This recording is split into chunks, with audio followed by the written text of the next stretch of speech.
Party sitting సీటులో ఆ party అభ్యర్థి ఖరారైపోయారు. కానీ మిగిలిన ప్రధాన పార్టీల నుంచి ఎవరన్న దానిపై ఒక క్లారిటీ రావడం లేదు. మాజీ సీఎం కూతురు ఆసక్తిగా లేకపోవడంతో గులాబీ పార్టీ క్యాండిడేట్ ఎవరన్నదే ప్రశ్న.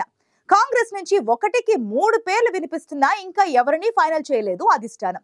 దీంతో ఇందూరు బరిలో బీఆర్ఎస్ కాంగ్రెస్ నుంచి బీజేపీతో తలపడేది ఎవరన్న ఉత్కంఠ పెరుగుతోంది.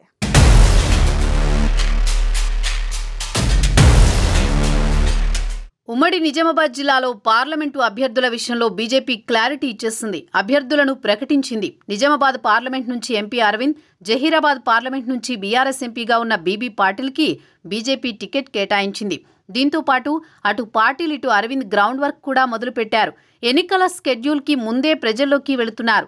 ఇప్పటికే అరవింద్ నియోజకవర్గంలో కీలకమైన పసుపు రైతులను కూడా కలుస్తున్నారు.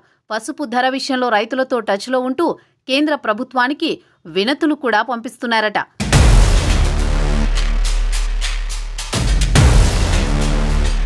ఇదంతా బాగానే ఉన్నా అటు కాంగ్రెస్ ఇటు బీఆర్ఎస్ పార్టీలు మాత్రం ఇంకా అభ్యర్థుల విషయంలో క్లారిటీకి రాలేకపోతున్నాయన్న చర్చ జిల్లా కేడర్లో జోరుగా సాగుతోంది.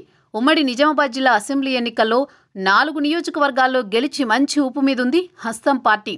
అయితే ఇప్పటిదాకా ఫలానా అభ్యర్థికి ఎంపీ టికెట్ వస్తుందన్న ఖచ్చితత్వం లేదు. బయటికి మాత్రం సీనియర్ లీడర్ జగిత్యాల మాజీ ఎమ్మెల్యే జీవన్ రెడ్డి, బాల్కొండ నియోజకవర్గ ఇన్ఛార్జ్ సునీల్ రెడ్డి, మహిళా నేత ఆకుల లలిత ఎంపీ టికెట్ కోసం ప్రయత్నం చేస్తున్నట్లు తెలుస్తోంది. కానీ ఫుల్ ప్లెడ్జ్గా క్లారిటీ మాత్రం రావడం లేదు. జీవన్ రెడ్డికి ఎక్కువ అవకాశాలు ఉన్నాయన్న ప్రచారం జరుగుతున్నా నిజామాబాద్ ఎంపీ టికెట్ బీసీలకు ఇవ్వాలన్న డిమాండ్ కాంగ్రెస్ పార్టీలో గట్టిగా వినిపిస్తోందట. బీసీ నాయకుల్లో ఆకుల లలిత కాంగ్రెస్ ఎంపీ టికెట్ కోసం గట్టి ప్రయత్నాలు చేస్తున్నారు. దీంతో ముగ్గురిలో టికెట్ ఎవరికి వస్తుంది అన్నది కాంగ్రెస్ క్యాడర్ టెన్షన్ పడుతోంది.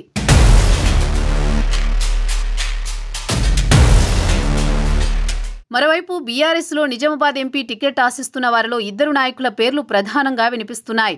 మొదటి పేరు కల్వకుంట్ల కవిత అయితే రెండో పేరు బాజిరెడ్డి గోవర్ధన్. ఈ 2 పేర్లపైనే జిల్లా బీఆర్ఎస్ పొలిటికల్ స్ట్రీట్లో చర్చ జరుగుతోంది. అయితే బీఆర్ఎస్ అధినేత కేసీఆర్ స్కెచ్ వేరేలా ఉందంటున్నారు. కాంగ్రెస్ అభ్యర్థి ప్రకటన తర్వాతే బీఆర్ఎస్ ఎంపీ అభ్యర్థి ఎవరన్న దానిపై క్లారిటీ వచ్చే అవకాశం ఉందంటున్నారు. నిజామాబాద్ పార్లమెంటు స్థానం నుంచి కాంగ్రెస్ ఓసీ అభ్యర్థిని బరిలో దింపితే ఎమ్మెల్సీ కవిత బీఆర్ఎస్ నుంచి పోటీ చేస్తారన్న వాదనలు వినిపిస్తున్నాయి. కాంగ్రెస్ పార్టీ బీసీలకు టికెట్ కేటాయిస్తే కేసీఆర్ కూడా బీసీలకు ఇవ్వాలన్న యోచనలో ఉన్నట్టు తెలుస్తోంది.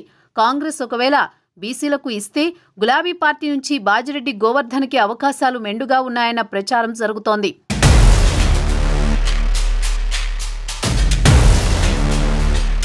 నిజామాబాద్ పార్లమెంటు స్థానంలో ఇప్పటికే బీజేపీ బీసీ వర్గానికి చెందిన సిట్టింగ్ ఎంపీ ధర్మపురి అరవింద్ని అభ్యర్థిగా ప్రకటించింది. మొన్నటి అసెంబ్లీ ఎన్నికల్లో నిజామాబాద్ జిల్లాలో కాంగ్రెస్ బీసీలకు టికెట్ ఇవ్వలేదు.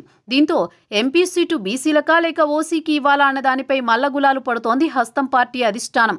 కవిత పోటీలో ఉండాలంటే కాంగ్రెస్ అభ్యర్థి ఓసీ అవ్వాల్సిందే అంటూ పొలిటికల్ విశ్లేషణలు జరుగుతున్నాయి.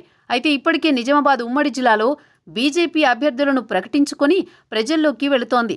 కానీ కాంగ్రెస్ బీఆర్ఎస్ అభ్యర్థుల విషయంలో క్లారిటీ లేక ఆ పార్టీల కేడర్ ఇంకా కన్ఫ్యూజన్లోనే ఉంది.